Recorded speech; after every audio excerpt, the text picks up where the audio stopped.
ثم أورثنا الكتاب الذين اصطفينا من عبادنا منهم ظالم لنفسه ومنهم مقتصد ومنهم سابق بالخيرات بإذن الله ذلك هو الفضل الكبير. Hadirin hadirat, bapak-bapak, ibu-ibu, para asatidz, para ulama, para wali santri, para santri yang dimuliakan oleh Allah Subhanahu wa taala.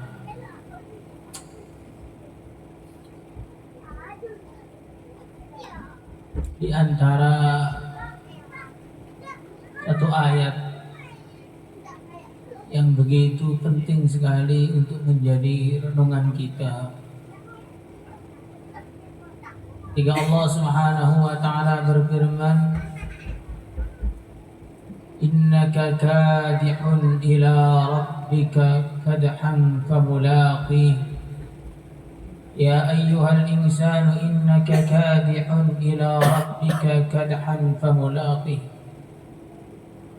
Semua manusia ini hakikatnya mereka berusaha.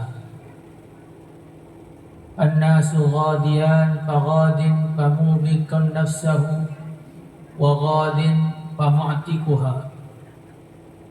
Semua manusia ini usaha.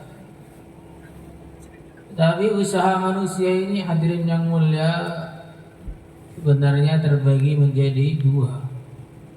Walaupun bentuknya macam-macam, hakikatnya kalau dinilai pada akhirnya itu usaha manusia hanya terbagi dua saja.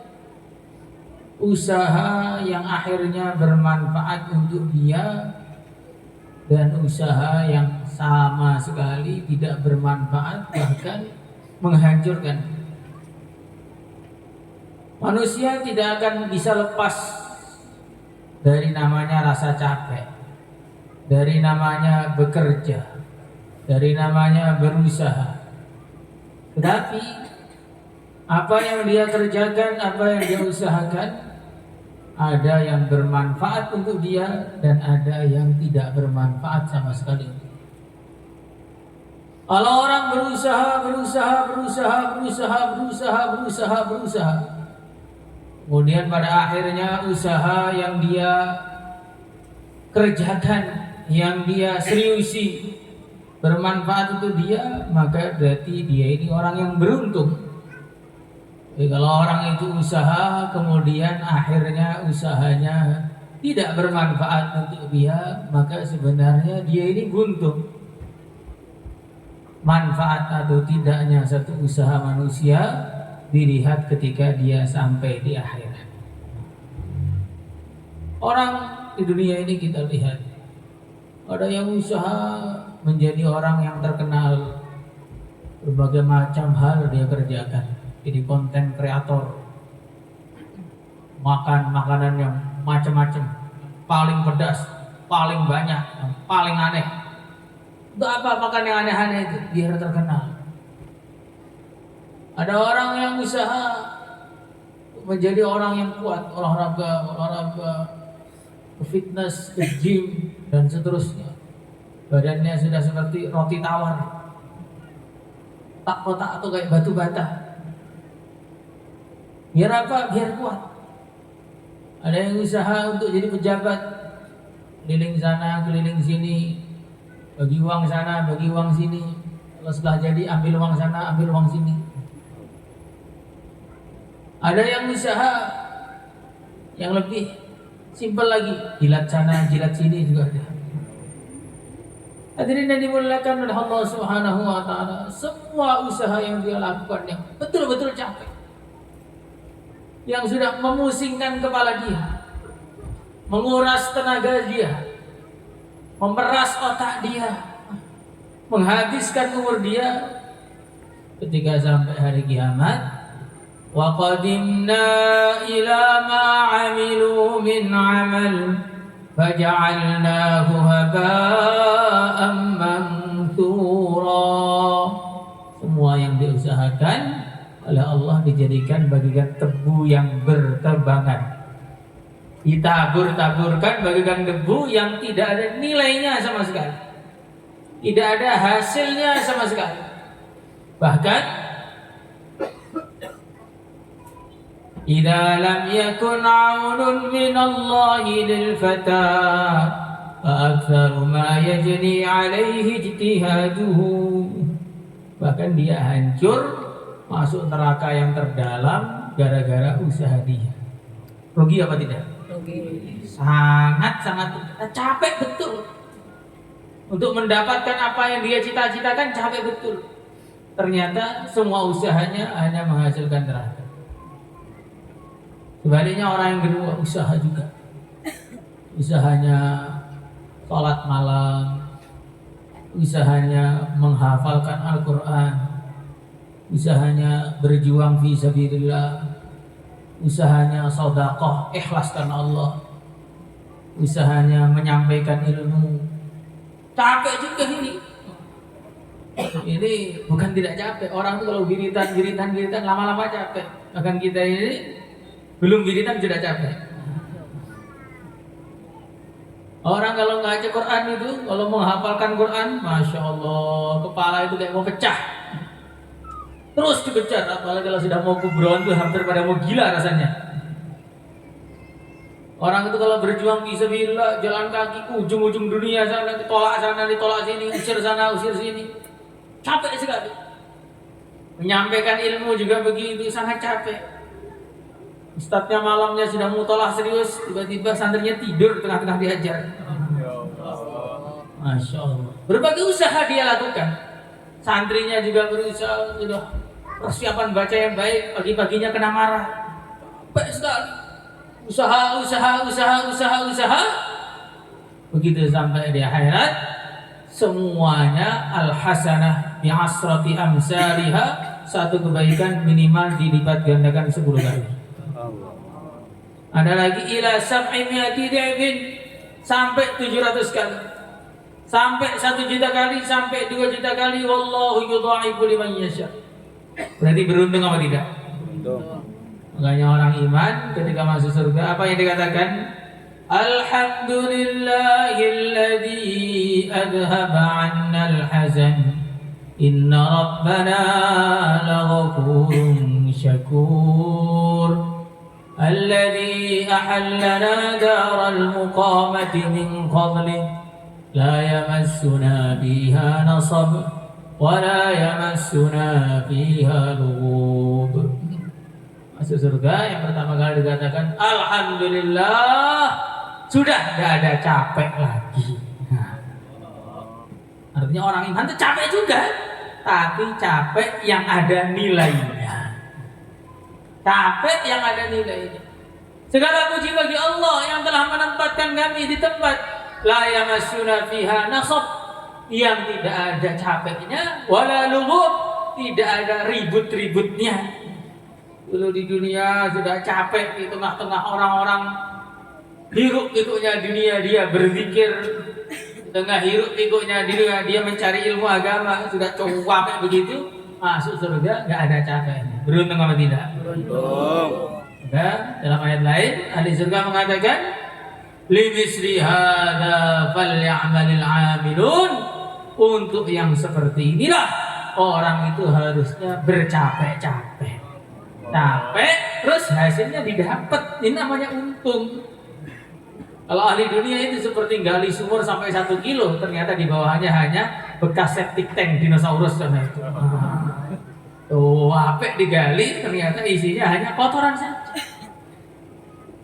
Maka hadirin yang dimuliakan oleh Allah Subhanahu wa taala, kita ini bersyukur kepada Allah Subhanahu wa taala. Anak-anak kita, keluarga kita, tanah kita, bangunan kita dipilih oleh Allah Subhanahu wa taala untuk capek dalam agama. Alhamdulillah. Kalau semua capek sore-sore begini, mungkin kita capek dengerin ceramah. Ini banyak juga orang capek di pinggir jalan sana. Ya nggak dapat pahala apa-apa. Banyak juga orang yang capek dalam keadaan menggunjing orang lain. Kadang sambil di warung, di kedai, gunjing dari habis duhur tadi sampai sekarang belum selesai. Udah capek sebenarnya. Kopinya pun sudah dingin. Pemilik warungnya sudah sebel lihat. Nah, dosanya juga numpuk, nggak kurang-kurang. Maka capek dalam ridha Allah ini anugerah. Karena manusia tidak pernah bisa keluar dari capek, tapi kita dipilih oleh Allah capeknya dalam ridha Allah. Alhamdulillah. Hadirin yang dimuliakan oleh Allah Subhanahu wa taala. Jangan sampai kemudian di tengah perjalanan untuk mencari ridha Allah kita ini bosan. Maka dalam satu syair dikatakan Zababta lil majdi wasya'una qad balagu haddan nukusi wa alqaw dunahu al-uzra wa kabadul majda hatta malla aktharuhum wa 'anaqa al-majda man wafa wa man sabara la tahsabil majda tamran anta akiluhu lan tablughal majda hatta tal'aqa as-sabira. Ya, orang itu dalam mencari kemuliaan, dalam perjalanan mencari ridha Allah ini kadang-kadang pada bosan. Yang mencari ilmu bosan. Ngaji capek, gak paham-paham. Pak, saya izin makomi dulu. Yang karkun, ahbab juga bosan juga. Jadi muntaber, mundur teratur tanpa berita. Oh, gak ada teman lagi, saya sudah istirahat dulu aja. Waktunya jualan nasi padang aja. Agamanya kapan-kapan. Yang ahli zikir juga begitu. Yes, muter tasbih capek, tasbihnya dimuseumkan saja. Sekarang ini scroll TikTok. Nah ini biasanya begitu. Padahal ini sudah mau garis finish malah belok. Sudah mau garis finish kok belok. Sesuai dengan hadis jadinya akhirnya. Inna ahadakum la ya'malu bi'amali ahli jannah hatta ma yakuna bainahu wa bainaha illa dhira' fayasbiqu alaihi alkitab fayamalu bi'amali ahli an-nar fayadkhuluha. Rawahu Muslim. Orang sudah serius dalam ridha Allah, pas sudah sampai depan pintunya, loh kok surga, belok dulu bosan, langsung masuk neraka. Ya Allah. Nah makanya hati-hati kalau kita ini kok antri pengen boyong, nggak bahaya. Kalau mantan preman jadi santri bagus, kalau mantan santri jadi preman, nah jadi bahaya sekali. Dan bagaimana caranya biar kita ini bisa sampai tujuan, menjadi orang-orang yang diridhai Allah, menjadi pimpinan-pimpinan dalam perkara yang diridhai oleh Allah. Allah Subhanahu wa taala sudah menjelaskan dalam Al-Qur'an. وَجَعَلْنَاهُمْ أَئِمَّةً يَهْدُونَ بِأَمْرِنَا لَمَّا صَبَرُوا وَكَانُوا بِآيَاتِنَا يُوقِنُونَ. Syaratnya cuma dua saja. Orang dapat ridha Allah itu cuma dua saja. Yang pertama sabar. Disabar-sabarkan. Karena orang itu ketika dia sabar, ujian yang berat rasa ringan. Tapi kalau orang itu gak punya sifat sabar, gak diapa-apain sudah gak kuat juga. Makanya para nabi, para rasul itu ulil aidi wal absar, punya kekuatan hati yang luar biasa dalam menghadapi macam-macam godaan, macam-macam goncangan dan rintangan. Tapi kalau orang itu gak sabar, jangankan kok diuji yang berat-berat, suruh duduk saja ngantuk. Nah, duduk tuh, gak diapa-apain. Ya, anginnya juga nggak terlalu sepoi-sepoi kali, biasa aja, langsung ngantuk gitu aja. Jangankan kok mondok 10 tahun, keluar 10 hari aja daftarnya. Masya Allah. Jadi hadirin yang mulia, orang itu kalau sudah sabar, tak lengkang oleh panas, tak lampu oleh dingin. Jadi ujian apapun itu ya tabah saja. Berarti kelompoknya Talut ketika menghadapi Jalut, kam min fi'atin qalilatin ghalabat fi'atan katsiratan biidznillah. 300 orang, 313 orang melawan 80.000 atau 180.000. Ya enggak takut. Tapi kalau enggak dikasih sabar oleh Allah, cuma sama istrinya saja takut. Allah Akbar. Pas. istrinya ngamuk bisa dilepas gitu. Istrinya takut, padahal istri nggak bawa apa-apa. Kadang-kadang kok sama istrinya jalan sepi nggak ada apa-apa takut. Ini jalannya kok sepi ya, takut sih. Tiga orang itu tidak diberi kesabaran oleh Allah Subhanahu wa taala, akan goncang, akan goyah ketika tidak ada apa. Tapi kalau orang itu sudah punya tekad siap, sabar, tidak akan goyah sebelum sampai tujuan, maka apapun yang terjadi dia tidak akan mundur. Insyaallah semuanya hadirin. Insyaallah. Lah orang itu harus sabar sampai kapan? Orang itu harus sabar sampai dapat ridha Allah, itu surga. Saya mati jadinya. Jadi nggak lama-lama kok amalkan agama, saya mati saja. Kalau matinya nanti malam selesai. Allah. Jangan kepikiran 60 tahun, umurnya kayak masih baru lahir aja. Itu umur 65, perasaannya masih 60 tahun lagi ya makan agama. Allah. Jadi yang pertama adalah sabar. Wa kanu bi ayatina yuqinun. Yang kedua, yakin tentang janji-janji Allah Subhanahu wa taala berupa pahala-pahala yang Allah siapkan untuk orang-orang iman. Karena memang orang iman itu pahalanya di akhirat. Kalau orang iman itu dikasih pahala di dunia, itu namanya pahalanya kena diskon. Oh ya, kita ini kerja. Nah, di awal bulan tanggal 1 kerja. Dikasih tahu sama direkturnya, kalau kamu bayaran hari ini, bayarmu 50.000. Tapi kalau bayaranmu akhir bulan, bayaranmu 50 miliar. Kira-kira pilih mana kita hadirin? Nah, langsung paham kalau dunia yang kita ini. Lah, agama itu juga begitu juga. Satu kalimat la ilaha illallah yang diucapkan ikhlas tanpa ditambah amalan apapun, itu harganya minimal surga yang 10 kali lipat dunia. Itu hanya kalimat itu, tambah ditambahi sholat, tambah puasa, tambah zakat, tambah mencari ilmu, menyampaikan, tambah nggak ada yang lain-lain. Satu itu aja. Lalu malah pengen dibayar motor Beat 1. Nah, ya rugi nanti kita ini. Maka dunia ini terlalu sempit untuk diberikan kepada orang iman satu. Makanya dikatakan dalam satu hadis,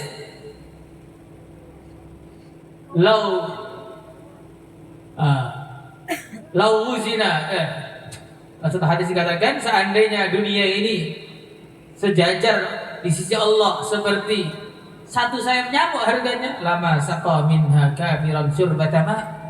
Orang kafir tidak akan diberi minum walaupun satu tetes saja nggak dikasih. Kalau orang kafir malah jadi orang kaya, Elon Musk kaya, ini kaya, Bill Gates kaya, aduan kaya. Maka orang Padang yang muslim semua kok begini-begini saja, ini bagaimana? Nah, ini namanya ujian. Memang begitu itu dari dulu, yang kaya itu orang kafir, koron di surga. Tapi ingin jadi koron bagaimana? La ilaha illallah. Wa kanu bi ayatina yuqin. Ingat akhirat. Ingat akhirat itulah konsep untuk menjadikan kita ini bisa tabah dalam mencari ridha Allah. Nah, kalau orang itu tidak ingat akhirat yang mulia, maka nanti akhirnya sholat berat, puasa berat, belajar ilmu berat, sholat gak syukur, punya anak hafid Quran gak syukur. Anak saya hafid Quran tapi kok ya begini-begini saja. Sayanya sudah hafid Quran kok saya juga begini-begini saja. Nah, padahal orang itu kalau hafid Quran, derajatnya tidak ada yang tahu selain Allah. Orang tuanya diberi mahkota dari cahaya, yang cahaya seperti matahari yang dimasukkan dalam rumah. Padahal orang tuanya itu gak hafid Quran, orang tuanya taunya Al-Fatihah yang pekat-pekat itu. Itu pun orang tuanya dikasih Al-Fatihah, dikasih mahkota yang begitu terang cahayanya. Lah kalau hafid Qurannya sendiri itu bagaimana kira-kira? Masya Allah. Maka kita ini bersyukur, capek kita dalam ridha Allah, dan kita gak boleh mundur sebelum betul-betul dapat ridha Allah yang hakikatnya masuk surga Allah. Caranya dengan sabar dan pikir akhirat. Insyaallah semuanya hadirin. Insyaallah. Hadirin yang dimuliakan oleh Allah Subhanahu wa taala. Dan ridha Allah itu hadirin yang mulia tidak akan bisa kita peroleh, tidak akan bisa kita dapatkan tanpa kita ini tahu apa yang diridhoi Allah itu apa, yang dicintai Allah apa, yang dibenci Allah apa, hukum-hukumnya Allah bagaimana, ini halal, ini haram. Tanpa tahu itu ya gak mungkin kita dapat ridho Allah. Jadi dikatakan wa man kana bi ghairi ilmin ya'malu a'maluhu mardudatun la tuqbalu. Siapa saja yang amal tanpa ilmu, maka amalnya semua mardud, tidak akan diterima oleh Allah Subhanahu wa taala. Maka hakikatnya mencari ilmu ini bukan satu keutamaan. Mencari ilmu ini adalah satu kewajiban. Katakan dalam satu hadis, talabul ilmi fariidatun ala kulli muslim. Mencari ilmu itu adalah kewajiban bagi setiap individu muslim. Muslimnya ini bukan muslim laki-laki gitu, enggak. Maksudnya semua muslim, orang yang beragama Islam wajib mencari ilmu. Ilmu yang apa? Yang wajib semua orang tahu. Kalau semua orang yang wajib tahu itu minimalnya ilmu sholat semua wajib tahu. Cara sholat itu bagaimana? Karena sholat itu tidak sah tanpa wudhu, tanpa bersuci. Maka semua cara-cara bersuci, cara wudhu, cara mandi, nah, kemudian kalau nggak ada wudhu, cara tayamum, cara istinja, semua wajib tahu. Bukan hanya ustadz, semua wajib tahu. Kalau orang Islam kok nggak tahu caranya sholat, ya dia dosa. Atau sholat setiap hari tapi sholatnya bukan sesuai dengan tertib Islam, ya dosa juga. Kemudian kalau sudah mau masuk bulan Ramadan, maka semua harus tahu bulan Ramadan ini yang wajib apa, puasa itu dimulai jam berapa sampai jam berapa, semua harus tahu. Kemudian nanti kalau mamanya orangnya kaya, wajib tahu zakat itu yang harus dikeluarkan dari uang saya berapa. Kalau dia pedagang, wajib tahu cara berdagang yang halal itu bagaimana. Kalau dia ini jagal, ya, kerjaannya nyembelih, harus tahu cara nyembelih yang halal itu bagaimana. Kalau kerjaannya makan bagaimana? Harus tahu makanan yang halal itu apa. La ilaha illallah. Nah, sampai kemudian makan makanan yang haram pun babat semua, bekicot dimakan, ya, kemudian darah dimakan. Dan orang-orang yang rusak sekarang, makanan-makanan khas Islam pun dirusak, dibikin rendang babi katanya. Nah, ini betul-betul memalukan ini, menghinakan juga. Ini wajib tahu. Semua orang Islam wajib tahu. Setiap kita mau makan, kita wajib tahu makanan yang kita makan ini halal apa tidak. Nah, ini ilmu yang fardhu ain, tidak boleh tidak tahu. Kemudian yang kedua ada ilmu yang fardhu kifayah. Ilmu yang lebih detail lagi, yang lebih rumit lagi. Itu minimal satu kampung ada satu orang yang belajar ilmu sampai jadi. Maka kalau satu kampung itu tidak ada satu pun yang belajar ilmu, tidak ada yang jadi belajar ilmu, maka satu kampung itu berdosa semuanya. Maka kalau di kampung kita ini satu-satunya yang belajar ilmu adalah anak kita, maka kita bersyukur sebab anak kita itu satu kampung gak dosa semuanya. Allah. Sebab anak kita satu itu yang aslinya mau kena adab tuh gak jadi, mau kena banjir gak jadi. Maka hadirin yang dimuliakan oleh Allah Subhanahu wa taala, ini beruntung betul. Ilmu yang fardhu kifayah ini walaupun fardhu kifayah, tapi berapa jumlah santri dibanding jumlah orang Indonesia sekarang? Orang Indonesia ini jumlahnya kurang lebih 280 atau 290 juta. Data yang mondok itu mungkin hanya 3 juta atau 4 juta saja. Berapa persen tuh? Ya, 1%. Itu yang mondok, yang jadi berapa? Dari 3 juta itu kira-kira yang kita ngaji berapa? Maka kalau anak kita tarik pulang ini betul-betul kita ini pengen Indonesia cepat hancur. Allah. Karena makin banyak kampung-kampung yang gak ada ahli ilmu. Maka kalau pengen Indonesia ini menjadi baldatun thayyibah, menjadi negeri yang makmur, negeri yang diridhoi oleh Allah Subhanahu wa taala, maka kita selesaikan mondok anak kita sampai selesai. Insyaallah semuanya tadi. Ini dimuliakan Allah Subhanahu wa taala. Makmur itu bukan hanya dilihat dari banyaknya makannya, bukan tingginya bangunannya. Makmur itu kalau orang yang di situ diridhoi oleh Allah Subhanahu wa taala. Percuma kayak orang Jepang bangunannya tinggi-tinggi, habis bangunan tinggi masuk neraka semua, apa gunanya? Ini seperti yang di awal tadi jadi. Baginda Rasulullah sallallahu alaihi wasallam dan para sahabatnya adalah kehidupan yang termulia yang pernah ada di dunia ini. Beliau kehidupannya sederhana. Memang sederhana, tapi sederhana yang diridhoi oleh Allah Subhanahu wa taala. Semoga termasuk keluarga kita, pesantren kita, anak cucu kita sampai hari kiamat. Maka hadirin yang dimuliakan oleh Allah Subhanahu wa taala, kita bersyukur anak-anak kita ini belajar ilmu agama. Maka di antara bentuk syukurnya hadirin yang mulia, kita selalu mendoakan anak-anak kita ini. Setiap hari kita doakan. Da'watul walid liwalidihi. Salah satu da'watin la turad. Da'watul musafir. Wa da'watul mazlum. Wa da'watul walid liwaladihi. Rawahu Tirmidzi. Kama jaa fil hadits. Di antara doa yang makbul, 3 doa yang tidak akan ditolak oleh Allah Subhanahu wa taala. Yang pertama doanya musafir, orang yang berpergian. Orang itu yang dihitung berpergian dalam bahasa Arab itu kalau sudah keluar dari batas desa itu sudah berpergian. Maka semua yang di sini insya Allah dari tempat yang jauh-jauh tadi, maka nanti kalau doa yang serius biar doanya diterima oleh Allah Subhanahu wa taala. Jadi bukan kalau musafir itu harus keluar provinsi dulu baru musafir, keluar negeri dulu baru musafir. Ini namanya membuat tarikh sendiri yang tidak dikenal oleh siapapun.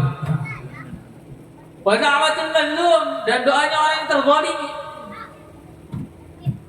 Kemudian yang ketiga da'watul walid liwaladihi, doanya seorang orang tua. Seorang orang tua ini gimana? Doanya orang tua untuk anaknya. Ini bagian dari doa-doa yang selalu akan diterima oleh Allah Subhanahu wa taala. Maka kita doakan anak-anak kita. Insyaallah semuanya hadirin. Doakan yang baik-baik. Jangan doakan yang buruk-buruk. Kadang-kadang orang tua ini ketika anaknya bikin ulah atau anaknya ini membuat susah, maka didoakan. Woi, kamu kok berani sama orang tua? Hidup kamu sengsara nanti. Akhirnya anaknya sengsara, orang tuanya merana. Padahal kalau anaknya sengsara, orang tuanya susah juga ya anak-anak dia. Seperti maling kundang itu, contohnya itu. Didoakan jadi batu. Coba kalau doakan jadi emas, jual mahal tuh. 70 juta, 70 kilo berapa juta itu? Masya Allah. Makanya kadang-kadang kita ini senang lihat ada orang dikutuk ibunya atau dikutuk bapaknya. Tidak keliru. Sebab seandainya kita ini ketika marah kemudian doakan, ya Allah anakku biar jadi wali. Masya Allah. Akhirnya jadi keluarga yang beruntung. Insyaallah semuanya hadirin. Insyaallah. Kita mendoakan anak-anak kita, sekaligus tidak lupa juga mendoakan kedua orang tua kita. Karena dikatakan dalam sebuah hadis, la yazalul abdu yad'u liwalidayhi hatta yuktaba baran lahuma. Orang itu tidak henti-hentinya mendoakan kedua orang tuanya sampai dia dihitung sebagai anak yang berbakti kepada orang tuanya. Kenapa kok kita harus berbakti pada orang tua? Karena dikatakan dalam satu riwayat, dalam kata-katanya ulama, orang itu kalau nggak berbakti dengan orang tuanya, akhirnya hidupnya susah, dunianya itu seret. Kalau orang itu nggak berbakti dengan gurunya, maka akhiratnya seret. Maka kalau kita ini kurang doa untuk orang tua kita, maka nanti dunia kita ini pada macet di sana sini. Kita doa. Wa qur rabbirhamhuma kama rabbayani shaghira. Insyaallah semuanya hadirin. Dan kalau doa itu jangan pernah capek. Jangan pernah bosan. Katakan dalam satu hadis, la ta'jizu 'anid du'a fa innahu la yahlika ma'ad du'a'i ahad. Jangan kalian pernah lemah dalam berdoa, karena tidak ada ceritanya orang berdoa kemudian celaka. Ya, orang-orang yang celaka-celaka itu akhirnya mulia sebabnya itu karena kurang berdoa atau nggak pernah doa. Kalaupun ada orang doa dia nggak mau amin, diam. Lama kali sih doanya nggak selesai-selesai. Nah, orang-orang seperti itulah akhirnya tidak pernah merasakan makbulnya doa. Al-Imam Asy-Syafi'i radhiyallahu taala anhu beliau mengatakan atahza'u bid-du'a'i wa tazdarihi wa ma tadri bima sana'a ad-du'a'u sihamul laili la tuhti walakin laha amadun walil amadi intiha'u. Apakah kamu meremehkan doa dan menghinakannya, padahal kamu tidak tahu apa yang diperbuat oleh doa yang dipanjatkan oleh seorang manusia. Doa-doa diibaratkan bagaikan panah yang ditembakkan. Panah yang ditembakkan pasti akan sampai sasaran, tapi sebelum sampai sasaran perlu waktu untuk sampai sasaran. Jadi doa itu perlu waktu, karena kita ini bukan si Abdul Qadir Al-Jailani yang doa langsung makbul gitu, enggak. Karena amalannya juga nggak sama juga sama si Abdul Qadir. Si Abdul Qadir nggak pernah ngerokok, kita ngerokok terus. Gimana mau sama? Abdul Qadir, hei ayam hiduplah, hidup. Hei ayam sinilah, malah pergi ayam saya. Memang beda.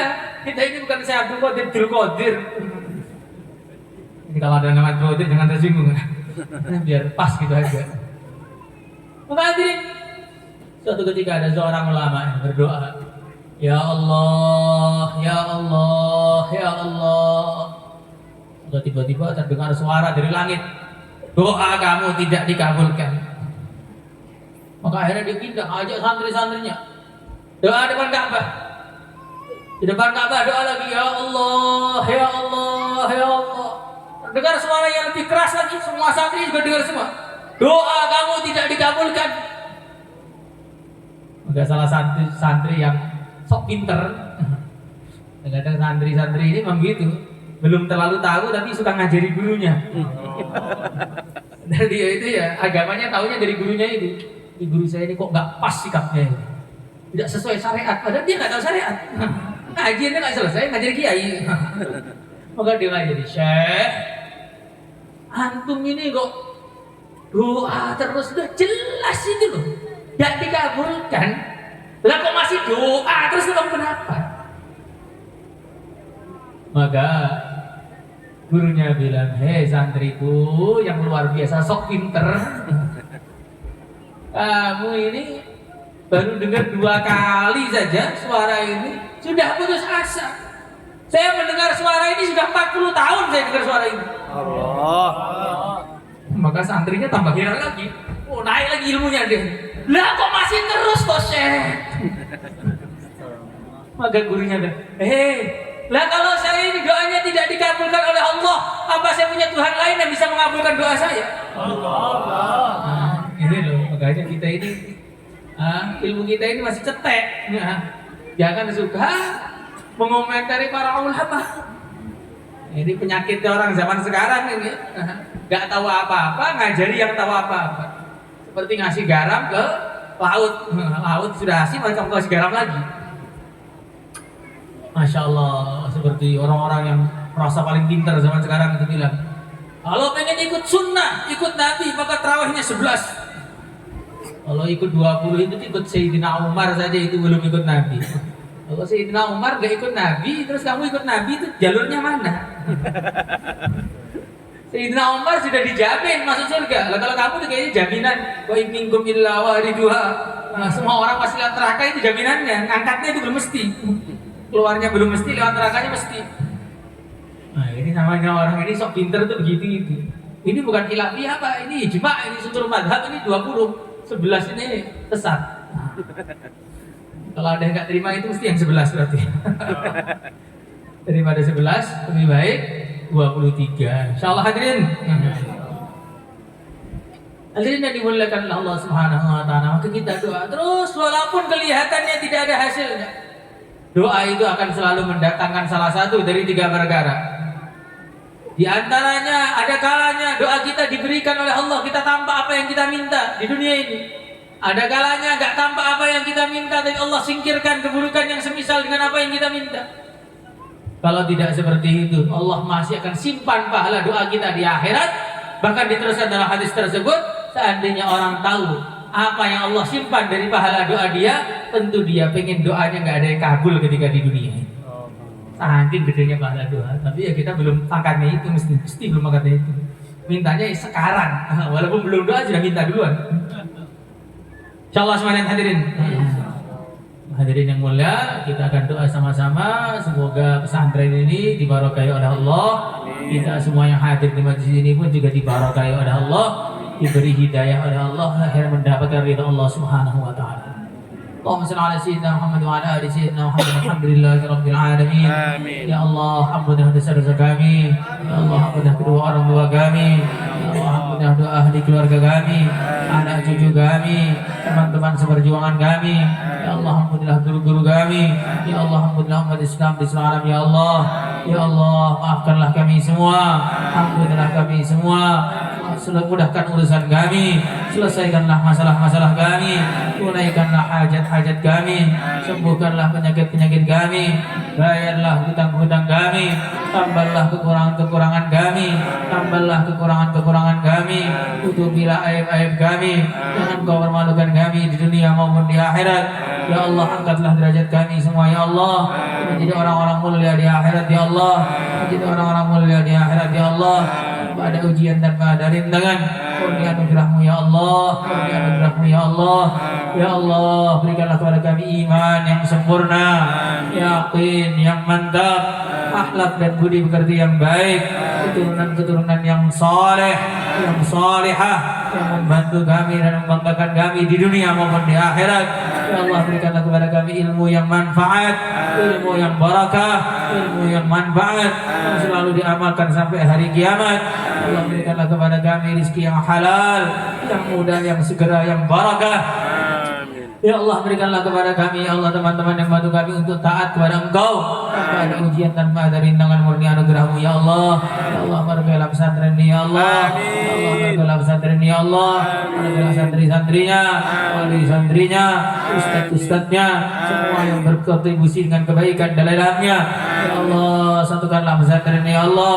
Ya Allah, satukan, jangan kau cerai-beraikan, kuatkan, jangan kau lemahkan, tingkatkan, jangan kau lemah turunkan, tanpa ada ujian, tanpa ada rintangan, murni anugerahmu ya Allah, murni anugerahmu ya Allah. Ya Allah, hidupkanlah kami dalam iman dan Islam, matikanlah kami dalam iman dan Islam, hidupkanlah kami semua dalam ridhamu, hidupkanlah kami semua dalam mencari ridhamu. Gunakanlah waktu kami, umur kami, harta kami, anak cucu kami, ahli keluarga kami, pasangan-pasangan kami, ilmu kami, diam kami, gerak kami, terjaga kami, tertidur kami, hidup kami, mati kami untuk ridhamu ya Allah. Gunakanlah kami semua untuk ridhamu ya Allah. Gunakanlah kami semua dan apa yang kau berikan kepada kami untuk ridhamu ya Allah, tanpa ada ujian, tanpa ada rintangan. Hidupkanlah kami dalam ridhamu, matikanlah kami dalam keadaan mendapatkan ridhamu, tanpa ada ujian, tanpa ada rintangan, murni anugerahmu ya Allah. Rabbana atina fid dunya hasanah wa fil akhirati hasanah wa qina adzabannar. Sallallahu alaihi wasallam Muhammad, alhamdulillahi rabbil alamin. Sirril Fatihah.